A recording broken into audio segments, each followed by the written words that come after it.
Hello friends, welcome to my channel the lawyers room. आज हम discuss करेंगे कि ई फाइलिंग कैसे होती है।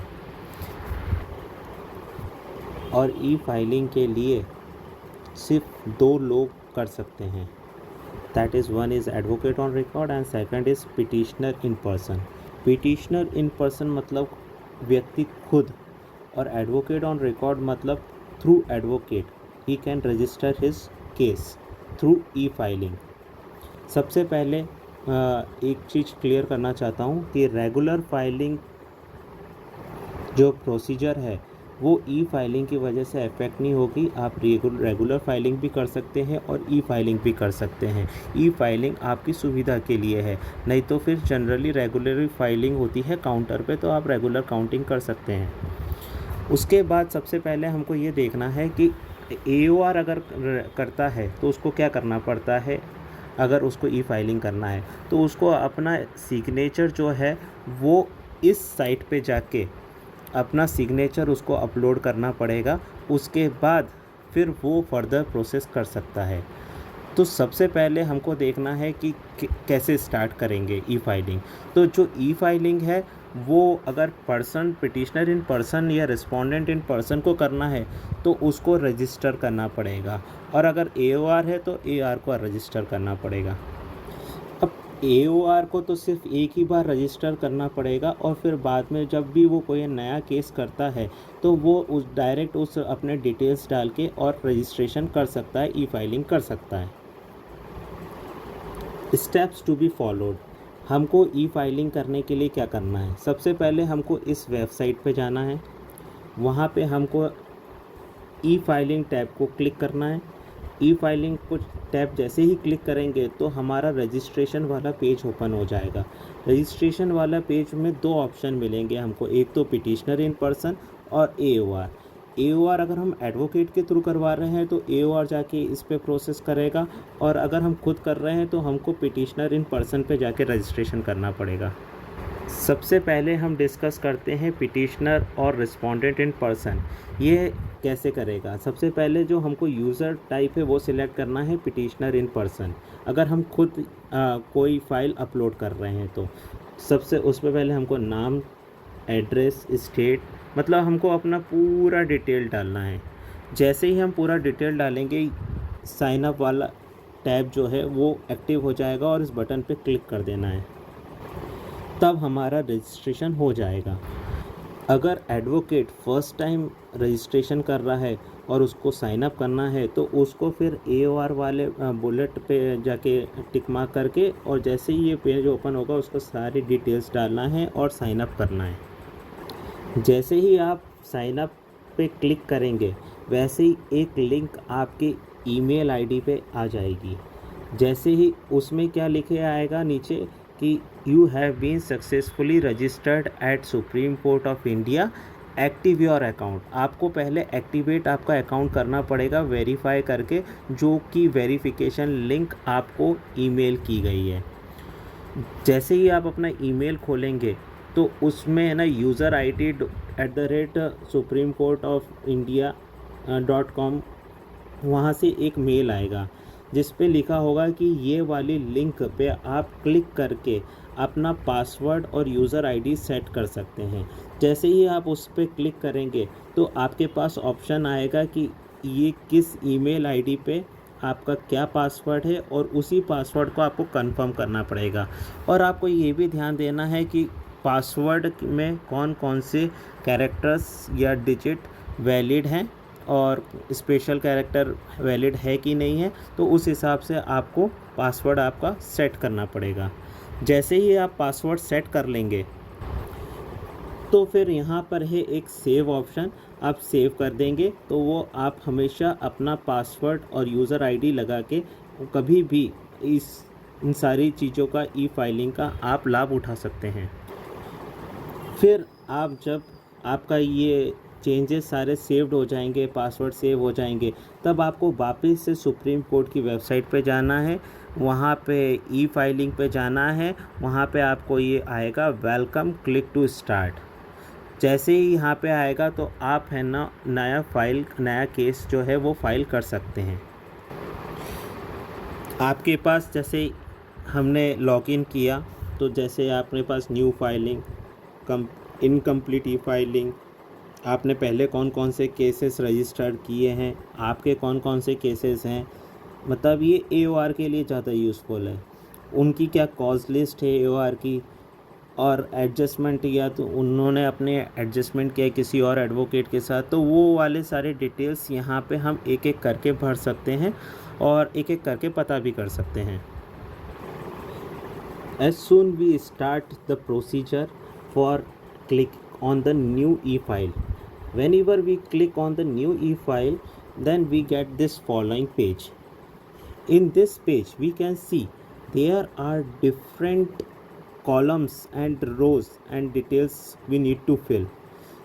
So first of all we go in the filing section, then we need to fill the name of the petitioner, who is the petitioner, then we have to fill the name of the respondent, and if we are filing through AOR, then AOR will file his name and details over here.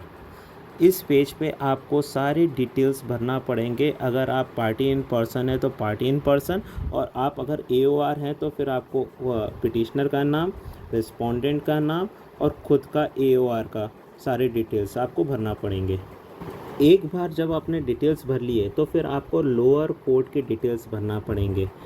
जैसे ही आप इस पे filing के बाद lower court पे टिक करेंगे तो आपके पास ये सारे कि कौन सा केस आपको चैलेंज करना है, किस कोर्ट से है, डिस्ट्रिक्ट कोर्ट का है या फिर स्टेट एजेंसी का है या फिर हाई कोर्ट का है या सुप्रीम कोर्ट का है, ये सारी चीज़ें आपको कि केस नंबर, ऑर्डर नंबर, उसका डेजिग्नेशन, किस जज ने पास किया, डिस्क्रिप्शन कि कौन सा केस है, सब्जेक्ट कि किस लॉ के अगेंस्ट आप चाह रहे हैं, कौन सा पुलिस स्टेशन है, कौन सा FIR नंबर है, अथॉरिटी ऑर्गेनाइजेशन कौन है उसमें, जिसमें हाई कोर्ट ने किया है या किसी ने और ने किया है, जजमेंट किस टाइप का कौन सा जजमेंट चैलेंज कर रहे हैं, किस टाइप का जजमेंट है, सिविल है कि क्रिमिनल है, MCRC है या MCC है, ये सब चीज़ें फिलअप करके आपको सबमिट करना है। जैसे ही आप सबमिट करेंगे आपके पास एक ऑप्शन आएगा, ये डाटा सेव्ड सक्सेसफुली। आप इसमें देख सकते हैं नीचे कि हाई कोर्ट में Assam, high court of Guwahati, फिर केस नंबर, ऑर्डर नंबर, फिर ये कहाँ का है वो, और सारी चीज़ें उन्होंने फाइनलाइज करके और डाटा सेव कर दिया है। अब हमारा हो गया, फाइलिंग हो गया, लोअर कोर्ट के डिटेल्स डाल दिए। अब आते हैं हम इंडेक्स पे। इंडेक्स का सुप्रीम कोर्ट में जब भी कोई हम फाइलिंग करते हैं तो उसमें एक इंडेक्स बनाते हैं जिसमें एक पार्ट 1 होता है और पार्ट 2 होता है। तो हम पार्ट 1 के जो जो डॉक्यूमेंट्स होते हैं वो हम इसमें फिलअप करेंगे। ये आपको मैं एक बात में फॉर्मेट भी समझा दूंगा सुप्रीम कोर्ट का, जिसमें आपको पता चल जाएगा कि पार्ट 1 में कौन कौन से डॉक्यूमेंट्स आते हैं और पार्ट 2 में कौन कौन डॉक्यूमेंट्स आते हैं। उस पार्ट 1 के डॉक्यूमेंट्स का आपको पेज नंबर डालना है, 1 से लेके कहाँ तक हैं और कितने नंबर ऑफ पेजेस हैं, कौन से कोर्ट का है, क्या सिलेक्ट करना है आपको, स्टेट कौन सा है, बेंच कौन सी है, डबल बेंच है कि सिंगल बेंच है, और केस नंबर क्या था आपका। ये सारे इम्प्यून ऑर्डर आपको डालना है। और उसके साथ आपको आपकी जो फाइल, जो SLP है या फिर सिविल अपील है, जो भी आपका पिटीशन है वो आपको यहाँ पे अपलोड करना है।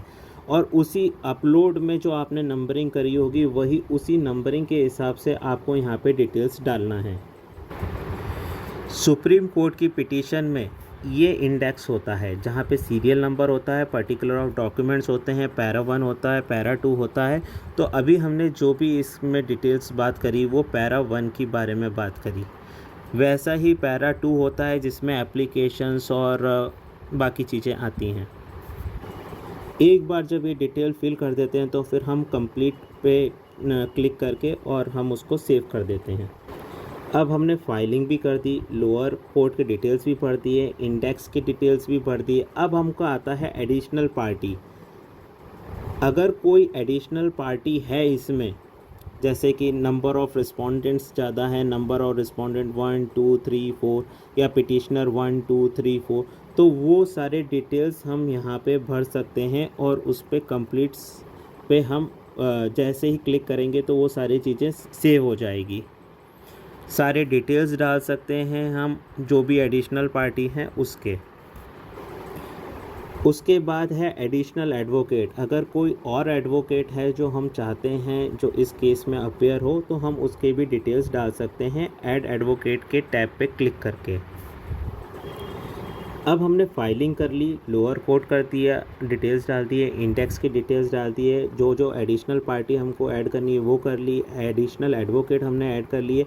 अब हमको करना है उसमें कि कौन सी कैटेगरी में ये फॉल करता है, एसएलपी है, क्रिमिनल है, सिविल है, रिट पिटीशन है, वो हम यहाँ पे सर्च कैटेगरी में डालेंगे कि हमको किस मुद्दे पे, कि बेल एप्लीकेशन है तो बेल के लिए आ जाएगा। जैसे यहाँ पे रेंट डाला है तो रेंट से रिलेटेड जो हैं वो सारी चीज़ें इसमें आपको सर्च करने पे आ जाएगी।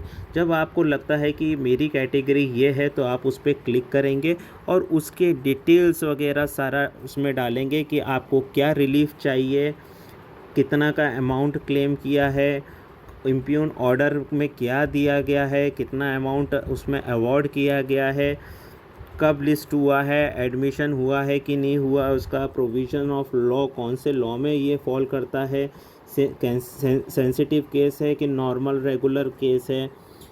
ये सारी चीज़ें अब जब डाल देंगे उसके बाद आपको सेव करना है। एक बार कैटेगराइजेशन कंप्लीट करने के बाद फिर आपको डालना है लिमिटेशन। क्या आपका जो इम्प्यून ऑर्डर है और आपके जब सुप्रीम कोर्ट में फ़ाइल कर रहे हैं उसके बीच में एक लिमिटेशन पीरियड होता है, अगर वो उस लिमिटेशन पीरियड की अगर अवधि निकल गई है तो फिर आपको जो आप पीडीएफ बनाएंगे उसमें आपको कॉन्डोनेशन ऑफ डिले का भी एप्लीकेशन लगाना पड़ेगा और यहाँ पे आपको बताना पड़ेगा कि उसमें कितने दिन का डिले है और लिमिटेशन पीरियड के कितने बाहर है वो। जैसे ही आप ये सारे पैरामीटर्स भर लेंगे उसके बाद आपका आईडी जो है वो जनरेट हो जाएगा। जैसे आपने सारे चीज़ें भर ली हैं आप जनरेट आईडी पे क्लिक करेंगे, आईडी जनरेट होगा। इसमें एक आपको पॉपअप होगा जिसमें लिखा होगा before generating the provisional ID please ensure that you had completed the entries after generation of provision ID the updation cannot be carried. मतलब आपको कोई भी गलती नहीं करना है क्योंकि एक बार अगर जनरेट आईडी हो गया तो फिर ये सारा डाटा सेव हो जाएगा और आप करेक्ट नहीं कर सकते। इसलिए आपको यहाँ से लेके ये सारी चीज़ें बहुत सोच समझ के भरना है ताकि आपको बाद में प्रॉब्लम ना आए। और जैसे ही आपने ये सारी चीज़ें चेक करके और जनरेट आईडी पे क्लिक किया और फिर आपने ओके दबा दिया तो आपका जो आईडी है वो जनरेट हो जाएगा। जैसे ही आपका आईडी जनरेट हुआ आपको वापस सुप्रीम कोर्ट के वेबसाइट पे जाना है और वहाँ पे आपको आईडी वगैरह डाल के और उसमें आपको ऐसी स्क्रीन डिस्प्ले होगी जहाँ पे आपको पूरा देखा जाएगा कि प्रोविजनल एप्लीकेशन नंबर ये है, आपका पिटीशनर ये है, आपका रिस्पोंडेंट ये है, आपकी कैटेगरी आपने ये सिलेक्ट करी है, आपका जो मेन एडवोकेट है वो ये है, लोअर कोर्ट के डिटेल्स ये हैं, लिमिटेशन पीरियड कितनी है वो ये है।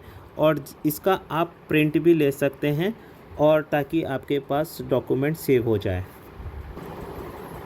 आप इस पूरी रिपोर्ट का प्रिंट ले सकते हैं जो आपने फाइल किया है। आपको जाना है गो टू रिपोर्ट, एंटर, वहाँ पे अपना प्रोविजनल एप्लीकेशन नंबर आपको डालना है। जैसे ही आप एप्लीकेशन नंबर डालेंगे और सबमिट करेंगे आपको पूरी डिटेल्स आ जाएगी जिसका आप नीचे जाके प्रिंट ले सकते हैं। यहाँ पे एक नोट दिया गया है कि जो भी ईयर है वो आपको इस फॉर्मेट में करना है, मतलब 4 डिजिट जैसे लाइक 2023, राइट। अब हमने रिपोर्ट भी देख लिया, यहाँ तक हमने सारी चीज़ें डिस्कस कर ली। अब आया हिस्ट्री। अगर AOR है और उसके नंबर ऑफ़ केसेस उसने रजिस्टर किए हैं तो वो सारे केसेस यहाँ पे नज़र आएंगे, सीरियल नंबर 1 2 3 4 5 6 ऐसे करके। इसके बाद आप अपने पेंडिंग केसेस भी चेक कर सकते हैं या आपका मैटर डिस्पोज हो गया ये आप ई फाइलिंग की उस पर चेक कर सकते हैं।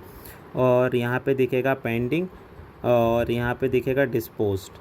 तो आप यहाँ पे भी चेक कर सकते हैं कि आपका मैटर जो है वो पेंडिंग है या डिस्पोज्ड है। अगर आपको ये वीडियो पसंद आया हो तो please like, save, share with your friends and please please please subscribe it. Thank you.